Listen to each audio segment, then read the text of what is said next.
The teasers are brought in. In nationwide news, this under fire, PNP President Dr. Peter Phillips facing backlash for comment last night, urging party supporters to be ready for an early general election. Dr. Phillips warned that the one-seat majority government could collapse because of sickness or a legal issue. There's only one separate person in parliament, and we don't know which one. Whether it's one who is prison, or is a sick one, or a crazy one, what is one? The PNP in mourning with a sudden death of their MP for South East St. Mary, Dr. Winston Green. Politicians expressing shock and sadness at the passing of Dr. Green. And the PNP distances itself from controversial anti-Chinese comments of Central Manchester MP Peter Bunting. Immigration attorney selected as the new PNP constituency chairman for Juliet Cuthbert Flynn's West Rural St. Andrew seat. Police Federation upset with amendments to 2 sections of the Constabulary Force Act. In news from the rest of the world, under pressure, Donald Trump finally condemns the KKK and neo-Nazis for racist violence in Charlottesville, Virginia on Saturday. And in sports, Usain Bolt says he doesn't regret not retiring after the Rio Olympics. And later on in our broadcast, in our cover story at 5:35, the report of the Administrative Review Committee of the Constabulary Force on the findings of the West Kingston inquiry is deeply concerning to several human rights activists. They'll tell us why, and one of the commissioners, Professor Anthony Harriott, will also react. Money Vibes is at 5:25, and in Public Opinion at 6:26 we'll ask your reaction to Jamaica's performance at the just concluded World Championships in London. Give us your comments by logging on to our Facebook page, Nationwide News Network, and by tweeting us at Nationwide Radio. At 6:40 in the nation's business, the Police Federation is upset about 2 recent amendments to the Constabulary Force Act. We'll hear why from its attorney Bert Samuel. And at 7:15, the National Identification System team is back from South Korea. What did they learn? Acting Chief Technical Director Jacqueline Lynch Stewart and Project Director Warren Vernon will tell us.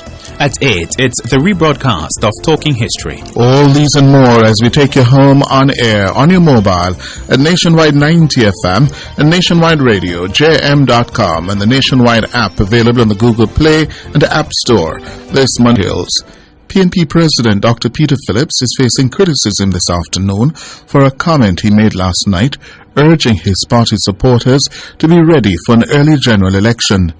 In urging comrades to be ready, Dr. Phillips noted that with only a 1-seat majority, the government could fall because of sickness or a legal issue. Those comments came only hours before one of Dr. Phillips's MPs, Dr. Winston Green, died suddenly this morning. The PNP president was addressing Dr. Dayton Campbell's constituency conference in Northwest St. Ann last night. Abka Fitzhenley has more. Some comrades giggled when Dr. Phillips last night said sickness or the possibility of prison could force a JLP MP out of office and result in the calling of an early general election. We have to make sure, comrades, that the People's National Party is ready to become the government of Jamaica.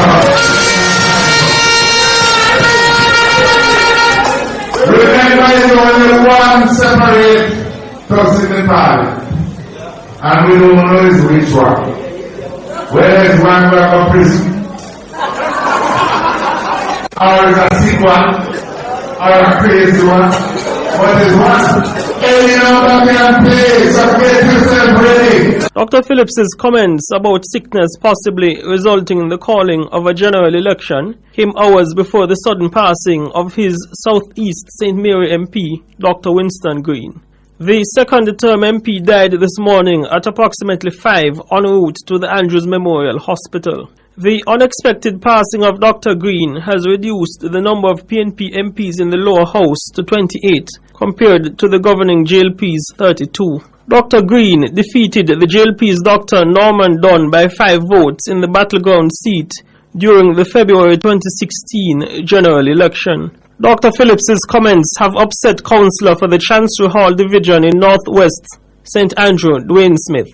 The councillor's father, the MP for Northwest St. Andrew, Derek Smith, has been battling serious illness for some time now.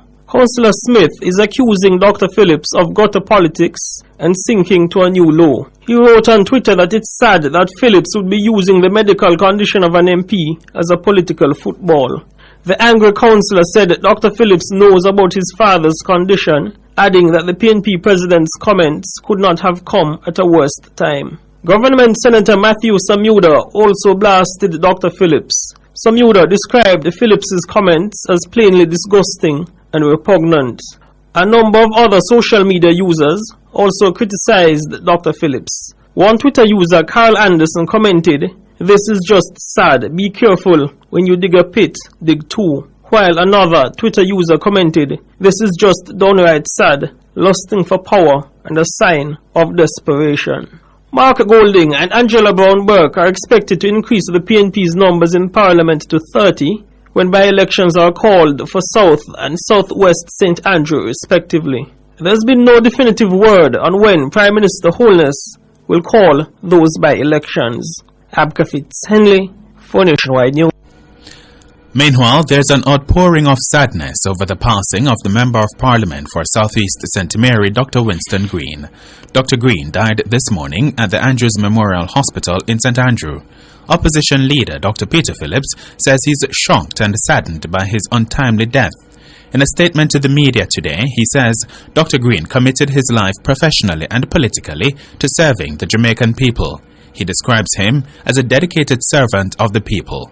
Prime Minister Andrew Holness has also expressed shock at Dr. Green's death. Tonna Thomas reports.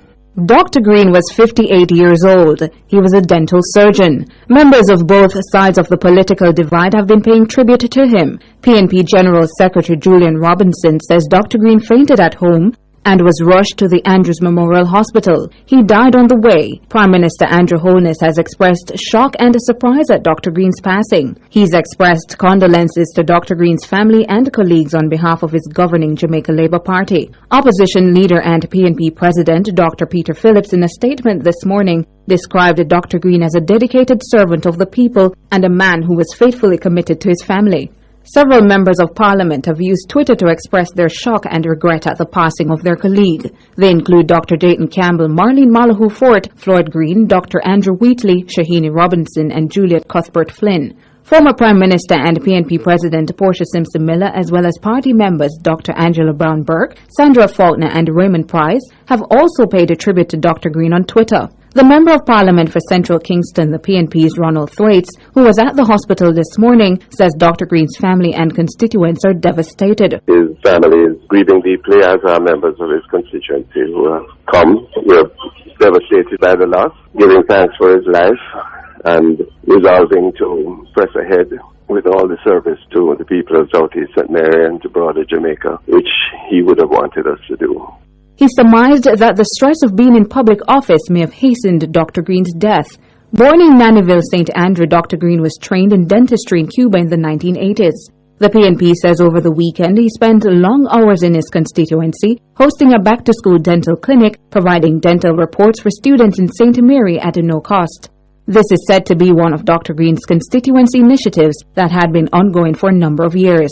Dr. Green was a two-term MP. His death will have consequences for an election petition that was before the court. Green was elected for a second term in February last year after winning his seat by 5 votes in a magisterial recount. This changed the balance of power in Parliament to 32 seats for the Jamaica Labour Party JLP and to 31 for the PNP. Following the preliminary count, the JLP's Norman Dunn was initially declared winner of the St. Mary South East seat. Tonna Thomas for Nationwide News.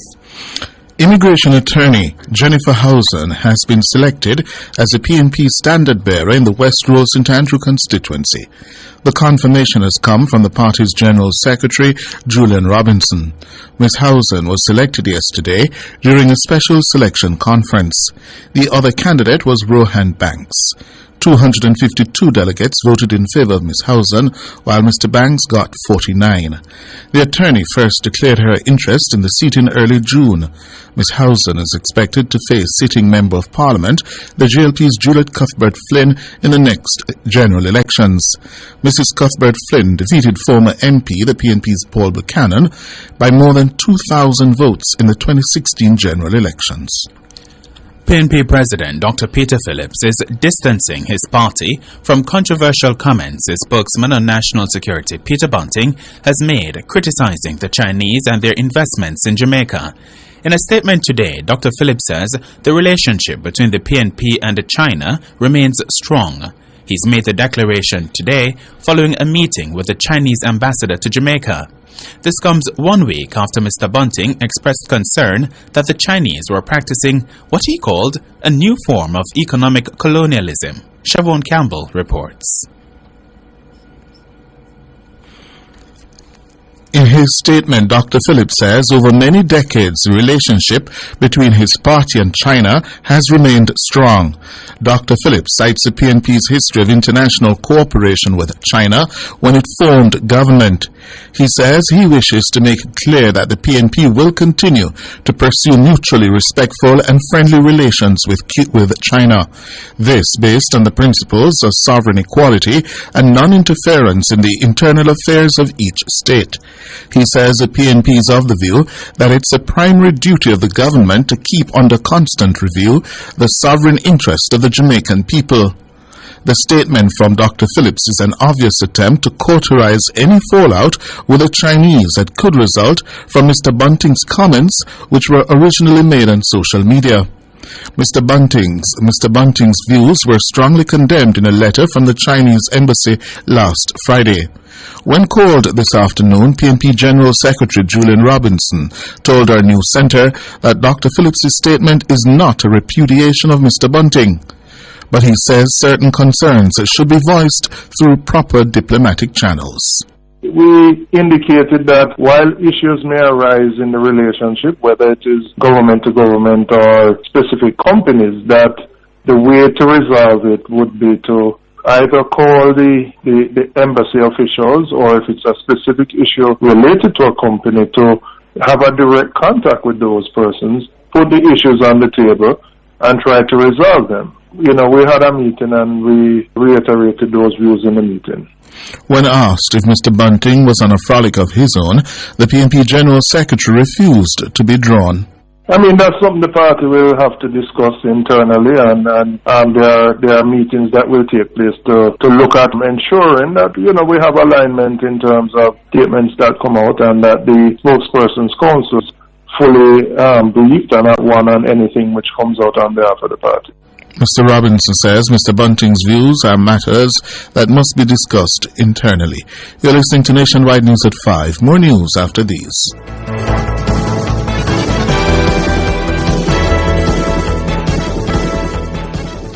Continuing the news, the Jamaica Police Federation is upset with amendments to 2 sections of the Constabulary Force Act. The Federation says the amendments come as part of the Zones of Special Operations Act passed on July 14 this year. The Police Federation has retained the services of Attorney-at-Law Bert Samuels to advise it of the legality of the amendments.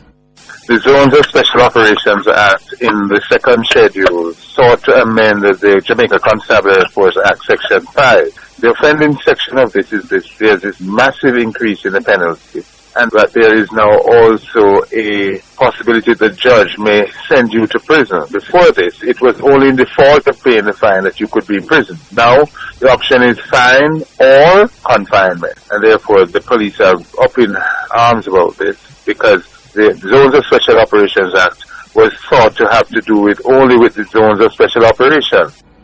The fines under Section 5 of the Constabulary Force Act have increased from $20 to $250,000. Under the Act, this applies to officers up to the rank of sergeant. The Act applies to officers up to the rank of sergeant. The Act says officers have to give 6 months' notice of the intention to resign. If this is not done, officers will face a fine or imprisonment. Meanwhile, Mr. Samuel says the amendments to Section 70 of the Constabulary Force Act amount to the muzzling of the Police Federation. He says the police believe this is a move in the wrong direction. Under that provision, the penalties have been increased to $1 million fine for a person who divulges any decision made in any of these meetings. It's a muzzling act to muzzle the police force from not being able to give access to information to the public on matters of decisions made in those meetings. We have the view that this is the age of discovery, the age of openness, and therefore to penalize the police and gag the police with a threat of $1 million fine if they give information out is a step in the wrong direction. Well, please, for example, Federation meeting will attract that kind of penalty. Bert Samuels, attorney for the Police Federation, speaking today with Nationwide News. The fine under Section 70 of the Act was $200. And in a statement a short while ago, the Police Federation says the government should reverse what it calls the egregious changes made to the Act. Chairman of the Police Federation, Sergeant Raymond Wilson, says rank-and-file members of the force were shocked at the revelation of the increase in criminal sanctions through the JCF force orders. He says the Police Federation was virtually ambushed by the changes to the Act. Nationwide News understands that the government has revoked a $152 million contract which was awarded to a company owned by PNP activist Kenneth Black, otherwise known as Kengdon. The contract was awarded in 2015 to Mr. Black's company, Black Brothers, by the former PNP administration. The contract was for the building of a perimeter fence around National Heroes Park in central Kingston.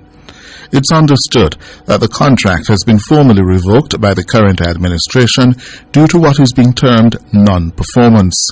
The completion date for the project was August 17 last year. However, only 70% of the work on the multi-million-dollar perimeter fence has reportedly been completed.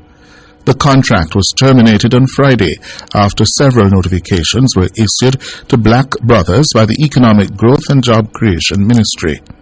The notifications were reportedly not responded to. Calls placed this afternoon to Mr. Black were not answered. The Sinsemilla-led cabinet was criticized in 2015 for issuing the contract to Black Brothers. A ministry paper signed by then Prime Minister Sinsemilla in 2015 said the contract was intended to improve the appearance and security of National Hero Circle. World in a Minute is brought to you by In a Minute. U.S. President Donald Trump has finally spoken out against racist violence after the killing of a protester in Charlottesville in Virginia on Saturday. He said the Ku Klux Klan, neo-Nazis and white supremacists were repugnant to everything Americans held dear. President Trump told reporters racism is evil. We must love each other, show affection for each other, and unite together in condemnation of hatred, bigotry, and violence. We must rediscover the bonds of love and loyalty that bring us together as Americans. Racism is evil, and those who cause violence in its name are criminals and thugs, including the KKK, neo-Nazis, white supremacists, and other hate groups that are repugnant to everything we hold dear as Americans. Mr. Trump was criticized for not specifically denouncing extremists in his initial comments on the violence last Saturday. A 32-year-old woman, Heather Heyer, died and 19 others were hurt when a car rammed into people protesting against a far-right march. 20-year-old James Alex Fields was formally charged today with second-degree murder, 3 counts of malicious wounding, and 1 count of hit and run. He was also denied bail during his appearance in court via video from jail. He's said to have harbored Nazi sympathies. The Justice Department is opening a civil rights investigation into the incident. The Department of Justice has opened a civil rights investigation into the deadly car attack that killed 1 innocent American and wounded 20 others. To anyone who acted criminally in this weekend's racist violence, you will be held fully accountable. Justice will be delivered. As I said on Saturday, we condemn in the strongest possible terms this egregious display of hatred, bigotry, and violence. It has no place in America. U.S. President Donald Trump. It's all good inside. Recapping the top stories in nationwide news at this hour, PNP President Dr. Peter Phillips facing backlash for a comment last night urging party supporters to be ready for an early general election. Dr. Phillips warned that the one-seat majority government could collapse because of sickness or a legal issue only hours before one of his MPs died suddenly. There's only one separate person in the party, and we don't know which one. Whether it's one who got prison, or it's a sick one, or a crazy one, but it's one. Politicians from both sides of the political divide are expressing shock and sadness at the sudden passing of the MP for South East St. Mary, the PNP's Dr. Winston Green. And Central Manchester MP Peter Bunting on his own over anti-Chinese comments as the party this afternoon distanced itself from his controversial comments. And the Police Federation is upset with amendments to 2 sections of the Jamaica Constabulary Force Act. They've retained counsel to advise on the legality of the changes. I'm Cliff Hughes. And I'm Rashawn Thompson. You can find the news on our website at nationwideradiojm.com. News next at 6.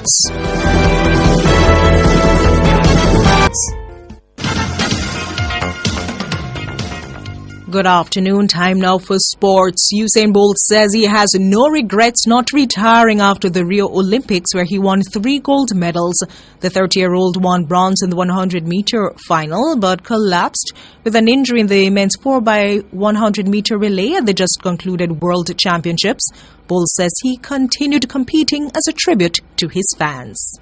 No, I'm fine. As I told you, my fans asked me, they wanted to see me one more year, and I told you guys I was doing this for my fans, and without them, none of what I've accomplished throughout the years would have been possible. You know what I mean? They kept me going, they gave me the energy throughout the years, they helped to push me to be the best that I could be. So if I could come out here and give my fans a show, no matter how it ended, for me, I'm happy that I really came out there and gave them something that they wanted, so I'm fine.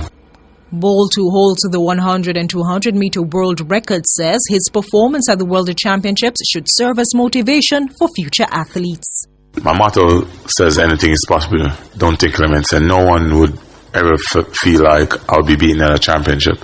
And I feel like it shows a higher level to the kids that continue trying in anything you do. I'm on the wrong end of this situation, but I personally feel this is a good message to the kids that work hard, be strong, and let's push on. For me, if I can leave something like that to the younger generation, that with hard work, no matter what's going on, you can be the best that you can be, then that's a good legacy to leave. Usain Bolt. Meanwhile, host of Sports Nation Live, Leighton Levy, is admitting that it was a poor showing by the Jamaicans at the London World Championships as it relates to medals. However, he's praising some of the memorable performances from Jamaicans in non-traditional events.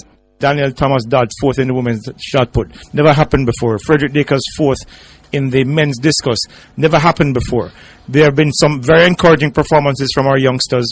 They have done well. Of course, finalists in the 3,000 meter steeplechase. So we're looking at a situation where moving ahead, we're looking forward to, first of all, the Commonwealth Championships in 2019. Looking ahead to Qatar in 2019, the Tokyo Olympics in 2020. Leighton Levy and national coach Michael Carr says the exit of Bolt presents an opportunity for other athletes to step into the spotlight. We have just closed a chapter in the history of Jamaica's track and field, and we are now about to open a new chapter. Gone are the Bolts and company, so it's about the aspiring athletes now to step forward, present themselves to the world. You can't really come out of the shadow too much of the Bolts and others, but the opportunity is now here for somebody else and some more athletes to really step forward and present themselves. Michael Carr, national coach. Jamaica's Laurie Sharp and Jacet Bromfield put in creditable performances at the United States National Triathlon Championships yesterday. In less than ideal temperature and a wet runway, Sharp posted 1 hour 13 minutes and 45 seconds to complete the 750-meter swim, 20-kilometer bike ride and 5-kilometer run. Her performance allowed her to finish second in the non-USA resident division and 8th in the 16 to 19 female category. Meanwhile, Bromfield finished 8th in the Olympic distance in a time of 2 hours, 29 minutes and 16 seconds. The tournament is a qualifier for the Standard Distance World Championships in Australia next year. And that's where we put a wrap on sports.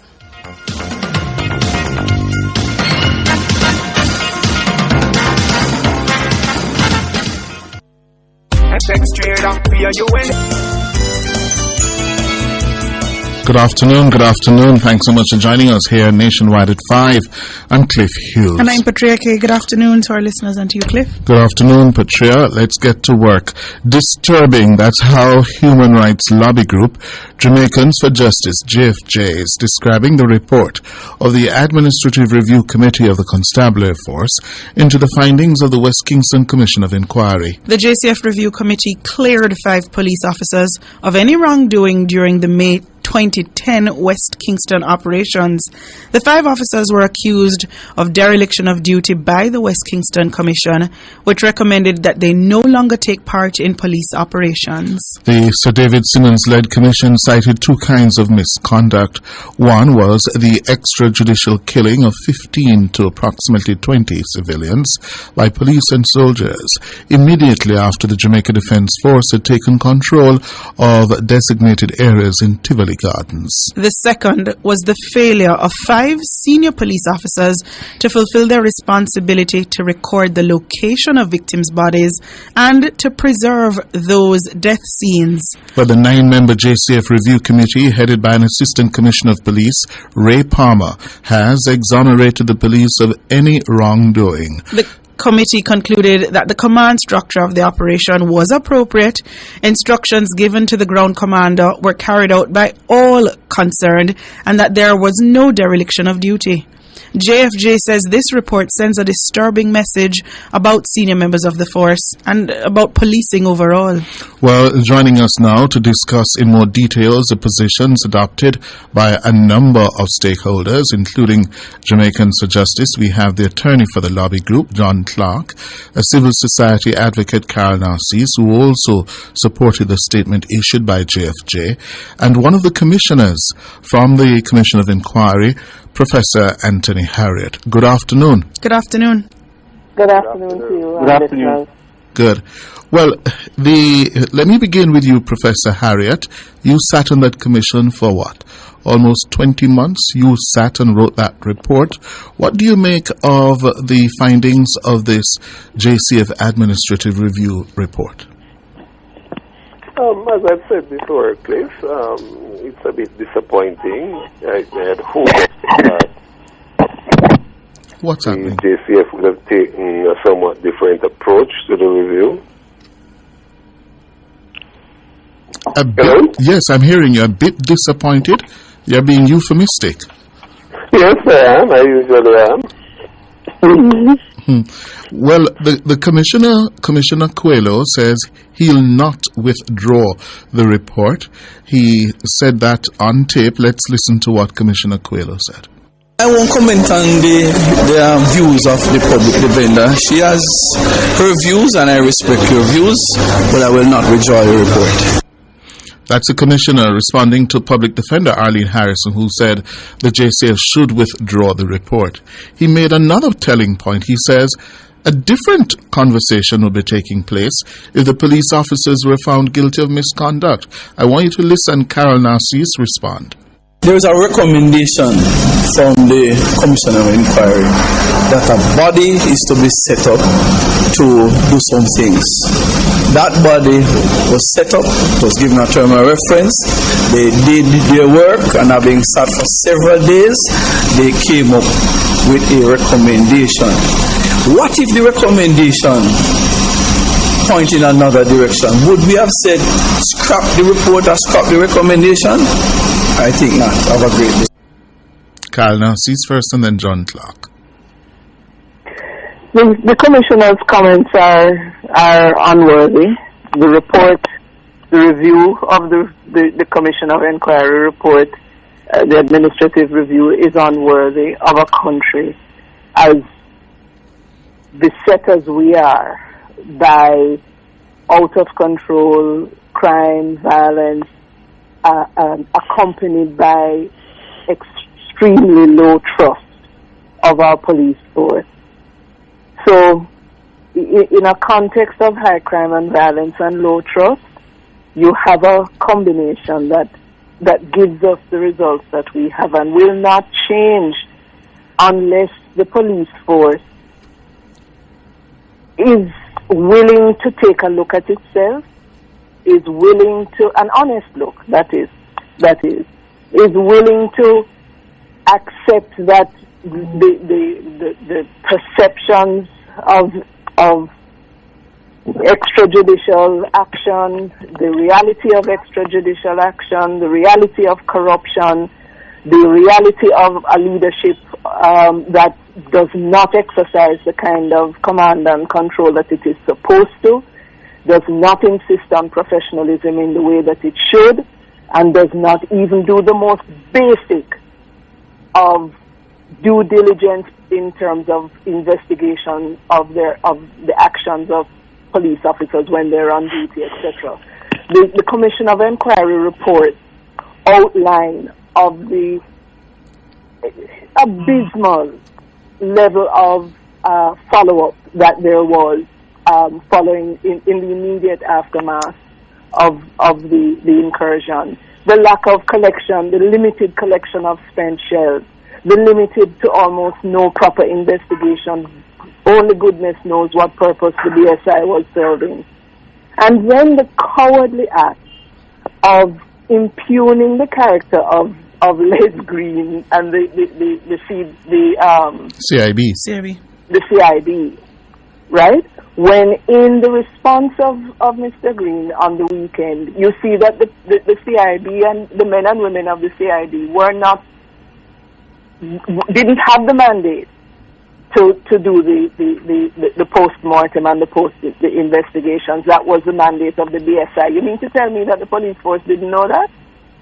So this response is craven at best, and it is unworthy of a country in the state that we are in. And the commissioners standing by this report, in my mind, compromises his own standing as someone who is going to be able to bring about transformation in the police force. John Clark, you are the attorney for JFJ. JFJ, in its statements, described the report as disturbing, but it also says that there might be one or two positive things to come out of this. One positive, quote, is a compelling need for a clearing out of a substantial part of the senior level of the force. This is as clear as it never has been in the past. Why do you say that? Well, I think the response of the Commissioner himself is Exhibit A, because if you go back to the recommendation from the West Kingston Commission, what they actually called for was that the JCF undertake an administrative review of the conduct of the named officers. And it said that it is too late for the security forces it is not too late for the security forces to further examine these matters administratively as issues of internal accountability, and thereby signal to their members that such matters will be treated seriously. This was not the review that took place. Now, the Commissioner of Police, instead of internalizing and seeking to understand what the public defender's concerns were, have made a comment that is very, very, very concerning, because it seems as if it continues a culture that the Commission of Inquiry reports made reference to, a culture of unaccountability. And it also brings into question the discipline of the force. And if the Commissioner himself could make such a response, then what has to ask the question, who it is that young officers will mentor, and who it is will change the culture, who will bell the cat. Now, luckily for us, Section 26 of the Constabulary Force Act gives the power for framing rules for discipline to the minister.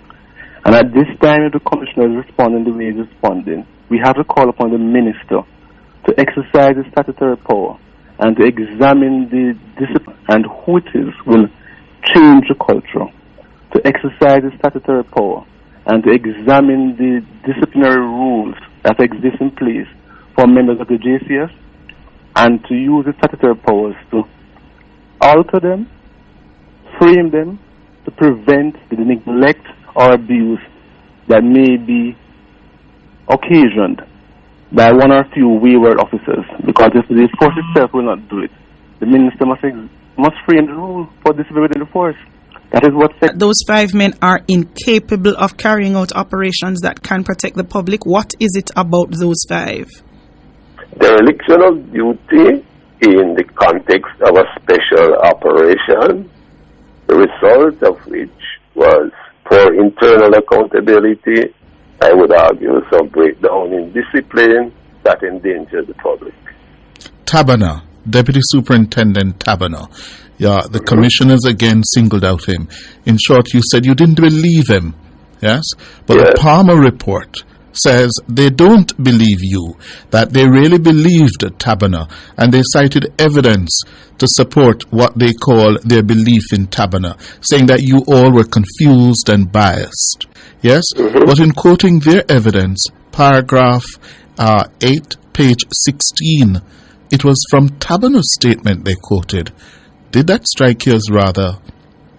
Well, what struck me about this whole thing is that this administrative review is really not an administrative review. It's an appellate committee set up to review not the performance of the JCS, but to review the work of the Commission of Inquiry. And Cliff, I'm not going to comment on the state of the evidence and whether this appeal court, broadly put, ought to have been set up for that purpose. An appellate court? Go ahead. We certainly didn't recommend that an appellate body be set up to review our work. I don't want it to be lost on the listeners. What I'm saying is that I'm not going to get... Hold on, Carla. Allow Professor Harriet to complete. What I'm saying is that I'm not going to get into a review of the evidence, Cliff. You have done that already. Over a long stretch. Carol? Yeah, I do. Lest we didn't hear what Professor Harriet just said, the country is about to embark upon zones of special operation, right? The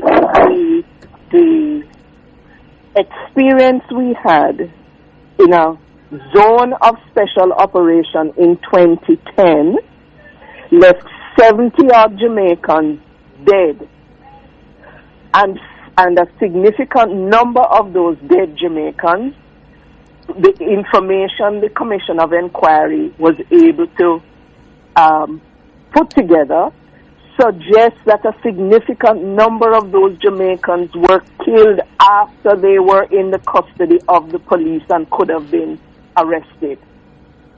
So what confidence are we to have when from the commissioner on down we have a squad response to the outcomes of the Commission of Inquiry, which squad response says we don't have a problem, everything is copacetic, everything we do is just fine, and it is those confused commissioners who have got the thing all wrong. Let us not forget as well that the JCF underwent a comprehensive review of its systems, policies, and practices back in what? Was it the 90s? Do you recall? Yes, the strategic very review. Comprehensive JCF review? Yes, 2007, 2008, somewhere there. All right. Over 100 recommendations were made, not the least of which was a recommendation that the entire leadership of the force needed to be overhauled, if not disbanded and started all over. How many of us can say how many of this substantive over 100 substantive recommendations have been implemented since. What is the qualitative change that we have seen in our police force? How much more confident have we become since 2000, whenever it was, till now, that we have a professional? The answer is not much has happened, as far as we can tell, in terms of the quality of the performance, the results, and the accountability. So what assurance is the government giving us that the zones of special operations that are now to be implemented by the same police force that refuses to acknowledge any error in its ranks, activities, and amongst its ranks? What is the assurance that they're going to give the public today and tomorrow that we should have confidence in the policing that's going to happen in these zones, that we will have accountability if something untoward happens? Well, let me play devil's advocate here. Professor Harriet is a criminology here. He's the expert. He studies this force. We're on the eve of the special zones of operations, Professor, and with this report from the JCF, are you confident that they will get the job done? Get what job done, Cliff? Pardon me, but I have to ask these questions, you know. Meaning, well, let me answer you. Will they get the job done in terms of control crime in these areas? No, Professor. No, Professor. I'm going to be very specific. In doing whatever they have to do in returning calm and stability to these special zones in a professional manner with respect to good policing procedures and conduct and respect for human rights. Are you confident that they can get that job done? No, I am not. I'm not confident. Because this predictor of future behavior is past behavior. And if you've had problems with your past behavior that you refuse to admit, or that you believe that, that type of behavior is fine, then you will continue along your merry way. John Clark? The difficulty is that even given no change in tactics and methods and so forth, there still would be a problem. The problem is that you need the support of the people in the special zone if you are to succeed in any sustainable way. John Clark, we're at a stalemate. The Commission of Inquiry, specifically with those 5 officers, says they shouldn't be on another operation. The JCF has said they're free and clear and we don't agree. At this juncture of stalemate, what is it that you want to see? At this juncture of stalemate, I would like to see the minister step in. I would like to see the minister specifically see his position in relation to this, because we have clients who had history and stories in relation to how their children were carted off, brought into detention centers after the main activities, and were killed. And those persons wanted to have a chance to have a say in the internal administrative review. In fact, we were looking forward to hear the public announcement of the internal review and the invitation for any submission from members of the public. None of that was done. And we wonder, and we are very fearful that the same officers who were not supposed to be in operational duty pursuant to the recommendation of the Commission of Inquiry, in fact are now in charge of areas in which special zones will be declared. And for those clients and those families in Jamaica who somehow may be affected when a special zone is declared and your child is carted off and you find out that poor Tommy was killed. And the sad thing about this is that the vast majority of the JCF officers are law-abiding, but 1 or 2 bad eggs can actually assist a culture and give a good name of the JCF a bad reputation. We have to leave it there. Thanks very much. We have to be careful. Yes, Professor. You are the I'm saying we are asking for the intervention of the minister. We have to be careful because transfers away the responsibility of the commissioner. I'm not arguing that the minister shouldn't intervene. No, the concern not is about to cross that line, not to... Hello? Yes, we're hearing No, you. the concern is about the minister stepping in necessarily to come and step on the commissioner's toe. But the concern is about the disciplinary procedure in the JCF. We're saying that Section 26 of the Constabulary Force Act... To protect the interests of the public and to protect the interests of the public. But at the end of the day, the commissioner takes responsibility for who he deploys where. That's his responsibility. We're saying that the rules are inadequate. But that is why we must keep up the pressure on the commissioner and the members of the Police Services Commission. The buck stops with them. Yes. And it's not good enough for the commissioner to tell us he's standing by this report. He's not budging. Yes. Not good enough, Mr. Commissioner. You're flying in our faces. You're insulting us. Thank you very much, Professor Harriet, Carol Narcisse, John Clark. Thank you. Time for the news at 6.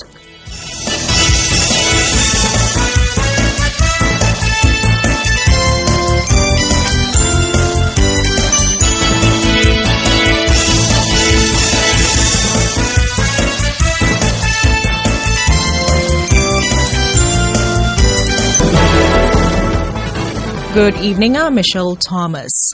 PNP President Dr. Peter Phillips is facing criticism this evening for a comment he made last night, urging his party supporters to be ready for an early general election.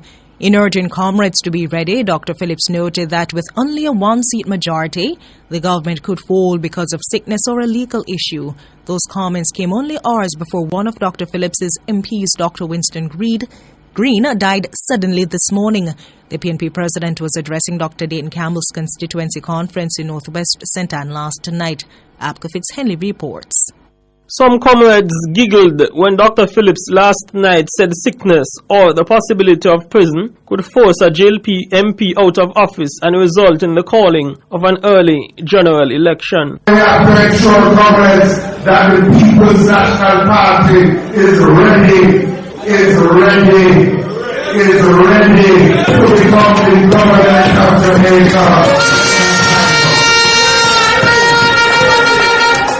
Remember, it's only one Senate person in the party, and we don't know which one.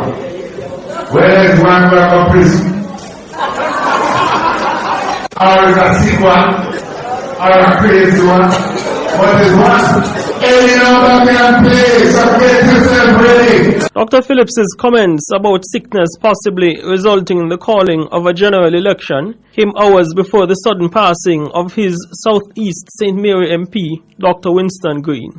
The second-term MP died this morning at approximately 5 en route to the Andrews Memorial Hospital. The unexpected passing of Dr. Green has reduced the number of PNP MPs in the lower house to 28, compared to the governing JLP's 32. Dr. Green defeated the JLP's Dr. Norman Dunn by 5 votes in the battleground seat during the February 2016 general election. Dr. Phillips's comments have upset Councillor for the Chancery Hall Division in Northwest St. Andrew, Dwayne Smith. The councillor's father, the MP for Northwest St. Andrew, Derek Smith, has been battling serious illness for some time now. Councillor Smith is accusing Dr. Phillips of gutter politics and sinking to a new low. He wrote on Twitter that it's sad that Phillips would be using the medical condition of an MP as a political football. The angry councillor said that Dr. Phillips knows about his father's condition, adding that the PNP president's comments could not have come at a worse time. Government Senator Matthew Samuda also blasted Dr. Phillips. Samuda described Phillips's comments as plainly disgusting and repugnant.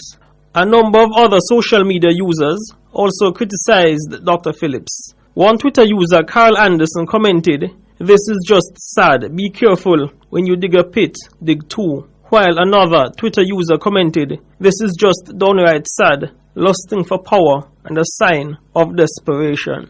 Mark Golding and Angela Brown-Burke are expected to increase the PNP's numbers in Parliament to 30 when by-elections are called for South and Southwest St. Andrew respectively. There's been no definitive word on when Prime Minister Holness will call those by-elections. Abka Fitzhenley for Nationwide News. Meanwhile, there's an outpouring of sadness over the passing of the Member of Parliament for South East St. Mary, Dr. Winston Green. Opposition leader Dr. Peter Phillips says he's shocked and saddened by his untimely death. In a statement to the media, he says Dr. Green committed his life professionally and politically to serving the Jamaican people. He describes him as a dedicated servant of the people. And Prime Minister Andrew Holness also expressed shock at Dr. Green's death. Turner Thomas reports.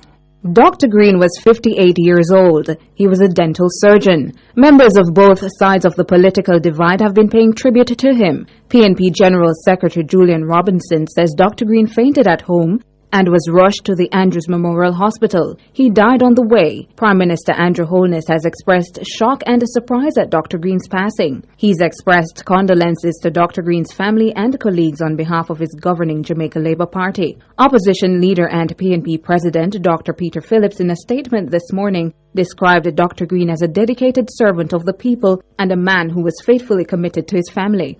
Several members of Parliament have used Twitter to express their shock and regret at the passing of their colleague. They include Dr. Dayton Campbell, Marlene Malahoo Fort, Floyd Green, Dr. Andrew Wheatley, Shahini Robinson, and Juliet Cuthbert Flynn. Former Prime Minister and PNP President Portia Simpson Miller, as well as party members Dr. Angela Brown Burke, Sandra Faulkner, and Raymond Price, have also paid a tribute to Dr. Green on Twitter. The Member of Parliament for Central Kingston, the PNP's Ronald Thwaites, who was at the hospital this morning, says Dr. Green's family and constituents are devastated. His family is grieving deeply, as are members of his constituency who have come. We're devastated by the loss, giving thanks for his life and resolving to press ahead with all the service to the people of Southeast St. Mary and to broader Jamaica, which he would have wanted us to do. He surmised that the stress of being in public office may have hastened Dr. Green's death. Born in